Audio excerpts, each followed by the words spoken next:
যদি যুদ্ধের সংখ্যায় 1,10,000 হয়, 30 লাখ মারা যাবে কোথেকে? জনগণ নারী কি করতে এতগুলি মারা হয় নাই? কারণ তারা চেয়েছে বাংলাদেশের জনগণকে বিভক্ত করে ধর্ম থেকে তাদেরকে বের করে নিয়ে আসা, এখানে নাস্তিকতা প্রতিষ্ঠা করা। এর অর্থ হলো তারা যুদ্ধে অংশগ্রহণ করে নেই। তারা ক্যালকাটায় বসে হেমা মালিনীর নাচ দেখেছে, সিনেমা দেখেছে, হিন্দি ফিল্ম দেখেছে। আমাদের 11টা সেক্টর ছিল, একটা সেক্টরে ম্যাক্সিমাম 10,000 লোক ছিল যোদ্ধা। 11টা সেক্টরে কত হয়? 1,10,000 হয়, তাহলে 30 লক্ষ মারা যাবে কোথেকে আমাকে বলেন? আর নিরপরাধ লোককে কজনকে তারা হত্যা করেছে? হয়তো 5,000 হইতে পারে, 10,000 হইতে পারে। শেখ মুজিব পাকিস্তান জেল থেকে ছাড়া পাওয়ার পরে গেল কোথায়? ব্রিটেনে গেল, ইউকেতে, লন্ডনে গেল। লন্ডনে গিয়ে ওখানে আমাদের খুব প্রসিদ্ধ একজন সাংবাদিক সিরাজুল ইসলাম, বিবিসির, ওনার সাথে তার প্রথম দেখা হয়। তিনি তখন সিরাজুল ইসলামকে জিজ্ঞাসা করছেন যে, সিরাজ, সবাই আমাকে এক্সেলেন্সি বলতেছে কেন?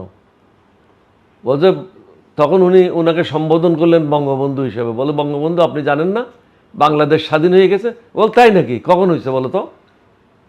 সিরাজের কাছ থেকে তিনি লন্ডনে বসে জানতে পারলেন যে বাংলাদেশ স্বাধীন হয়েছে। তখন সিরাজের কাছে জিজ্ঞাসা করেছিল, এখানে কি কি হয়েছে বলো? বলছে, শুনেছি 3 লাখের মতো লোক শহীদ হয়েছে। তো 3 লাখকে উনি ইংরেজিতে 3 মিলিয়ন বলে ফেলছিলেন। এটাই সিরাজুল ইসলামের বইতে লেখা আছে। আমাদের 11টা সেক্টর ছিল, একটা সেক্টরে ম্যাক্সিমাম খুব বেশি ধরি 10,000 লোক ছিল যোদ্ধা। তাহলে 10,000 হলে 11টা সেক্টরে কত হয়? 1,10,000 হয়, তাহলে 30 লক্ষ মারা যাবে কোথেকে আমাকে বলেন? যদি যুদ্ধের সংখ্যায় 1,10,000 হয়, 30 লাখ মারা যাবে কোথেকে? জনগণ নারী কি করতে এতগুলি মারা হয় নাই? আপনাকে তথ্য তো আছে, তথ্য ছাড়া তো না। 30 লক্ষ লোক কি সোজা কথা বলতেছেন আপনি? 30 লক্ষ লোক তো বিশাল একটা ব্যাপার। হয়তো 10,000 হইতে পারে, 15,000 হইতে পারে, 20,000 হইতে পারে, কিন্তু 30 লক্ষ তো হইতে পারে না। কিন্তু স্যার, 30 লক্ষ লোক শহীদ হয় না, এটার আসলে যুক্তি কি? হয় না এর পেছনে গল্প? আপনাকে তো যুক্তি তো দিলাম, আপনাকে আর কিভাবে বলবো? যুদ্ধের সংখ্যা ছিল 1,20,000-এর বেশি না, 1,10,000-এর বেশি না, তাহলে এত লোক মারা যাবে কোত্থেকে যুদ্ধে? আর নিরপরাধ লোককে কজনকে তারা হত্যা করেছে? হয়তো 5,000 হইতে পারে, 10,000 হইতে পারে, লক্ষ লক্ষ লোককে তো হত্যা করে নাই। এটা হলো ভারতের বয়ান, শেখ মুজিবের বয়ান, শেখ হাসিনার বয়ান, বাংলাদেশের জনগণকে বিভক্ত করার জন্য। কারণ তারা চেয়েছে বাংলাদেশের জনগণকে বিভক্ত করে ধর্ম থেকে তাদেরকে বের করে নিয়ে আসা, এখানে নাস্তিকতা প্রতিষ্ঠা করা। নাস্তিকতা প্রতিষ্ঠা করতে পারলে তাহলে হিন্দুদের লাভ হইতো। ভারতের কারা আজকে লাভবান? হাসিনার আমলে কারা লাভবান হয়েছে? ভারত লাভবান হয়েছে, বাংলাদেশকে বিক্রি করে খেয়েছে, বাংলাদেশকে এগিয়ে যেতে দেয় নাই। স্যার, এই 54 বছর হলো বাংলাদেশ স্বাধীন, এর মধ্যে কোন রাষ্ট্রনায়ক বা কোন সংগঠন কি উদ্যোগ নেয় নাই যে আসলে সুনির্দিষ্ট 64 জেলার 56,000 বর্গ মাইলে যে যুদ্ধ অনুষ্ঠিত হয়েছে, কতজন লোক মারা গেছে, শহীদ হয়েছে, ক্ষতিগ্রস্ত হয়েছে, বা ভারত বা পাকিস্তান কত কি চুরি করে নিয়ে গেছে, এটা নিয়ে কি কোনো অনুসন্ধান হয়? অবশ্যই আছে, না থাকবে না কেন? সরকারের কাছে আছে। আমার মনে হয় এখন বাংলাদেশের সমস্যা অন্যগুলি। আপনি 1971-এ চিপে খেলে ইকুর মতো কোনো লাভ হবে না। এখন জাতির সামনে যে সমস্যাগুলি আছে, এটার থেকে কীভাবে উত্তরণ হবেন, এগুলি নিয়ে আমরা আলোচনা করেছি। এটার মধ্যে আমরা সীমাবদ্ধ থাকি। তারপর আরেকটা প্রশ্ন হচ্ছে যে, মানলাম যে শহীদের সংখ্যা নিয়ে বিভ্রান্ত, আমরা ওটা জানতে চাই না, অসুবিধা নাই, কিন্তু বর্তমানে মুক্তিযুদ্ধ নিয়ে ভুয়া মুক্তিযুদ্ধের তালিকা হচ্ছে, ওটা হবে না কেন? হাসিনা কি করেছে? তাদের দলে যারা 5 বছরের ছেলে ছিল তাদেরকেও মুক্তিযুদ্ধ করেছে, যারা লন্ডনে ছিল তাদেরকেও মুক্তিযুদ্ধ করেছে, যারা রিফিউজি ক্যাম্পে ছিল তাদেরকেও মুক্তিযুদ্ধ করেছে, যারা আমেরিকাতে ছিল তারাও মুক্তিযুদ্ধ করেছে। মুক্তিযুদ্ধ মানে কি? যারা অস্ত্র নিয়ে সম্মুখ যুদ্ধে অংশগ্রহণ করেছে তারাই মুক্তিযোদ্ধা। ওই রকম মুক্তিযুদ্ধ যদি হয়, বাংলাদেশের যখন 9 কোটি লোক ভিতরে কষ্ট করেছে তারাও তো মুক্তিযোদ্ধা।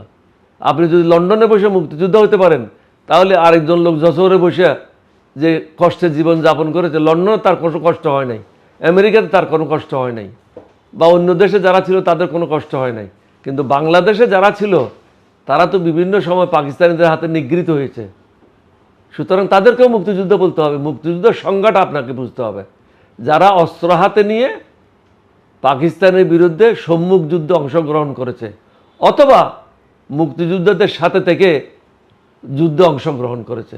এছাড়া তো বাকিরা মুক্তিযোদ্ধা না, আপনি তাদেরকে সহযোগী বলতে পারেন, but they are not freedom fighters.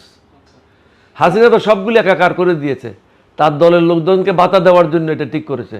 আমি তো মুক্তিযুদ্ধ মন্ত্রী যে আছে তাকে অনুরোধ করেছি, আপনি এগুলো সব কাটশিট করেন, কাটশিট করে 30-40 হাজারের মধ্যে নিয়ে আসেন। জাতির সম্পদ এভাবে নষ্ট করা ঠিক হবে না।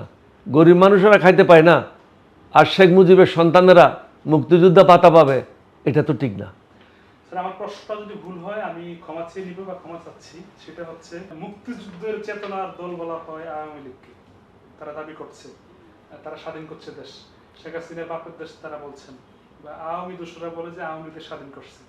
কিন্তু আমার প্রশ্নটা হচ্ছে যে এই আওয়ামী লীগের খেতাবপ্রাপ্ত মুক্তিযুদ্ধ নাই কেন? এটা তো উত্তর আপনি দিয়ে দিয়েছেন, আমি আবার উত্তর দেবো কেন? আপনি তো বললেন যে যদি যুদ্ধ করতো তাদের মধ্যে খেতাবপ্রাপ্ত থাকতো। জি। খেতাবপ্রাপ্ত কেউ নাই তো। তো এর অর্থ হলো তারা যুদ্ধে অংশগ্রহণ করে নেই। তারা ক্যালকাটায় বসে হেমা মালিনীর নাচ দেখেছে, সিনেমা দেখেছে, হিন্দি ফিল্ম দেখেছে, আমোদ ফুর্তি করেছে। তারা তো যুদ্ধে অংশগ্রহণ করে নেই। তারা তো রর প্ররোচনায় কীভাবে বাংলাদেশে ফিরে আসে রক্ষী বাহিনী করবে, মুজিব বাহিনী করবে, এই ষড়যন্ত্রে লিপ্ত ছিল। রাশিয়াকে তারা ফলো করছিল, কিভাবে ক্ষমতায় দীর্ঘায়িত হবে, কিভাবে ক্ষমতায় টিকে থাকবে, এই পরিকল্পনা তারা করছিল। এবং তারা এসে এটা বাস্তবায়নও করছে। মুজিব বাহিনী সৃষ্টি করেছিল, রক্ষী বাহিনী সৃষ্টি করেছিল। আর্মির কোনো প্রাধান্য ছিল না, রক্ষী বাহিনী ছিল 1 নম্বর বাহিনী, তাদেরকে সব সুযোগ সুবিধা দেওয়া হতো। আর্মির অনেক অফিসারকে, অনেক অন্যান্য পদবীর লোকদেরকে রাস্তাঘাটে রক্ষী বাহিনী অত্যাচার করেছে, পিটিয়েছে। অনেক ঘটনা এরকম আছে, যার কারণে শেখ মুজিবকে যখন হত্যা করা হয় বাংলাদেশ সেনাবাহিনী উল্লাস করেছে। উল্লাস করার পিছনে একটাই কারণ, শেখ মুজিব আমোদ ফুর্তি করেছে, ভারতের দালাল হিসেবে কাজ করেছে, বাংলাদেশের জনগণের পক্ষে কোনো কাজ করে নাই। কারণ তার তো প্রসব বেদনা ছিল না, আমাদের তো প্রসব বেদনা ছিল।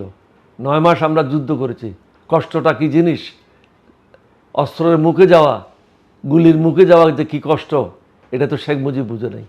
সে তো পাকিস্তানের আতিথেয়তা গ্রহণ করে ওখানে মুরগি আর ছাগলের মাংস খেয়েছে। আর হাসিনা তার যে প্রসব হয়েছে সেটা তো সেনানিবাসে হয়েছে। পাকিস্তান সেনাবাহিনীর সাহায্যে তার ছেলে, তাকে নিয়ে যাওয়া হয় সেনাবাহিনীর হসপিটালে, ওখানেই তো তার বড় ছেলে জয়ের জন্ম হয় এবং পাকিস্তানের কাছ থেকে ভাতা পাইতো। আমি একাধিকবার আপনাকেও বলেছি, সবাইকে বলেছি। সুতরাং তারা পাকিস্তানকে গালি দেবে, তাদের মুখে এটা মানায় না। কারণ তাদের ভরণ পোষণ করেছিল পাকিস্তানিরা, তার ছেলে হয়েছে পাকিস্তানের সামরিক হসপিটালে। এটা হলো ভারতের বয়ান, তিনি ভারতের দালাল হিসাবে কাজ করেছেন। তাকে ভারতে প্রশিক্ষণপ্রাপ্ত করে বাংলাদেশে প্রেরণ করা হয়েছিল শহীদ রাষ্ট্রপতি জিয়াউর রহমানকে হত্যা করার জন্য। শহীদ রাষ্ট্রপতি জিয়াউর রহমান যেদিন শাহাদত বরণ করেন, হাসিনা ধরা পড়েছিল কোথায়? আখাউড়া বর্ডারে, সাজদা চৌধুরী সহ 2 জন পলায় যাচ্ছিল ভারতে। তুমি যদি এই হত্যাকাণ্ডের সাথে জড়িয়ে না থাকো তাহলে তুমি ভারতে পলায় যাচ্ছিলে কেন?